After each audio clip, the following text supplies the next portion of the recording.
Hi guys, this video is going to be all about astrology compatibility. So I did a previous video recently about astrology compatibility, so I guess you could consider this a part 2. In my previous video, I talked about things that you could look at if you don't know your person's time of birth or even your own time of birth. But in this video, it's important that you do know your birth day, year, place of birth, and time of birth, as well as your partner's, or else this kind of technique won't really work. So if you don't have that information, don't worry. Check out the other video. I will link it here, and there's definitely things that you can look at to determine compatibility beyond just the sun sign if you don't have that time of birth. But for this video, what you're going to do is you're going to want to have your natal chart and your partner's natal chart, and this is just going to be something kind of quick and fun that you can look at. And it's not a synastry reading or a composite chart or anything like that. It's just a comparison of each of your charts and a fun thing that I personally like to look at. So what you're going to look at here is the house cusps. Here is a quick write-up of like what all the houses are about. You can obviously look further into that. What you want to look at is what sign is on each cusp of the house for both of you. And then you want to go through each of the houses and compare that. So to be honest with you, I don't know if other people do this. This is just something I do and I enjoy it. So this is like my own little technique that I use. You can try it. Let me know if it works for you, but I just think it's kind of fun. Look at your first house. This is ruled by your ascendant. This is, your body, your physical nature, but it's also how you present yourself. There's a lot more that goes into it, but you want to look at that and think about like that ascendant sign as well as your partners. Like, how do you guys each present yourselves to the world? Like, how do you come across in new situations? How are you when, you're kind of uncomfortable in things? And like, again, how do you come across to others on first impressions? Now for the second house is all about security, your possessions, things along those lines. Again, you can look further into, there's so much that goes into each house, but I don't want to dwell on it for this video purpose. So you want to look at that though, like what makes you secure? Like what sign is ruling that house of security? So say you have like Taurus ruling your second house, traditional birth chart, and your partner has Aquarius ruling their second house. Well, the way that you view security and stuff along those lines, and it's not only financial security, it's security on all different levels, is going to be a lot different than your partner views it because they have Aquarius, which is a sign that really wants freedom, and Taurus really likes like routine and they like to know what to expect. So in terms of like how the both of you feel secure, they might feel secure not in a, committed relationship, whereas you may find that very important. And that's just an example. But let's go on to the third house, which I think is very important. And I talked about this a bit in my last video with Mercury, but third house is communication. It's how you learn. But again, communication, extremely important in a relationship. So look at the sign that's ruling that house, right? Is yours in Aquarius and your partner is in Gemini? That's really good because you have that compatibility element. Even if you had like Gemini and say Leo, well, fire and air are also compatible. Water and earth, just water signs. So you get what I'm saying. You want to look at those elements. There's other things too. I mean, once you know the sign energy, you kind of start to know if it's compatible or not.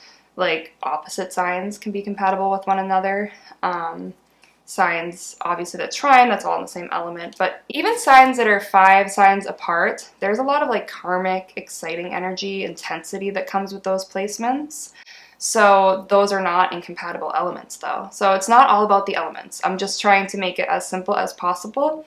So now you want to move on to the fourth house. This is how you each view home and family, your roots. This is a very important house as well, especially if you're going to have a family together. The fifth house and the seventh house cusps I've always talked about as being very important. But the fifth house is how you are romantically, it's how you are creatively, it's how you express yourself. I think the fifth house is way more powerful than we give it credit for, personally. But I think the fifth house, very important. Again, it's like your romantic side. It's how you'll express yourself when you guys are dating initially, right? And the same goes with them. What's the differences there? Are they really different? Are they kind of the same? Like what to expect with one another. It's a better way to gain an understanding of each other. Sixth house, your daily routines, right? Like what do you guys like on the day-to-day? Sixth house, also very important. What do you guys think about health? What do you guys think about pets? Like there's just so much that you can look at. Seventh house, extremely important because it is how you are perceived within relationships, how this other person perceives you, how you perceive them, how you both handle long-term relationships or partnerships of any kind, and how you deal with conflict, how you deal with compromise, stuff along those lines. 8th house. I think 8th house is important for understanding how you guys handle things on an intimate level, you know, kind of knowing the inner workings behind the facade. You have the 9th house, which is all about your views, really. I mean, it's like higher knowledge, but it's a lot to do with philosophy, even politics, but it's how you guys each like perceive the world around you, pretty much. So now we have the 10th house. It's your public perception, your reputation, anything regarding your career. Again, it's how the public views you, so it's how the public will view each of you. So important. 11th house is your goals, your wishes, you know, so again, like, are you guys lining up in those areas? And the 12th house is your beliefs, pretty much. So what do you guys each truly believe in? Whereas like the 9th is your perceptions of things, your 12th house is like your inner deep beliefs. It's, you know, what's behind the curtain. It is your secrets, stuff along those lines. So again, I would highly suggest looking into the meanings of each houses and then comparing the charts based on that level. Of course, from here, you can look and see like what planets are in each house, the aspects there. And then, of course, you can do synastry charts with overlays, and there's all sorts of things you can do when it comes to compatibility, and I can talk about that stuff in future videos. But I just thought this was a fun little thing. If you don't want to, you know, spend hours and you just want to like take a quick look and you do happen to have both of your, you know, birth times and everything, and you're able to do birth charts for both of you, this is a quick little, oh, like, this is fun, this is exciting.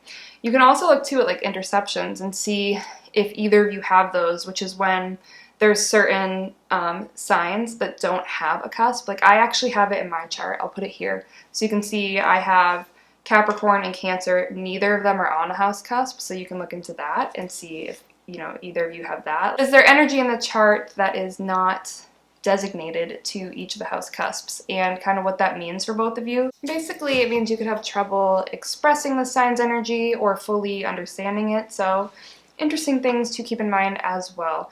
I hope this video was helpful. Again, if you have any questions, just leave them down below, and I will see you in my next video. Have a good day or night. Make sure to like and subscribe.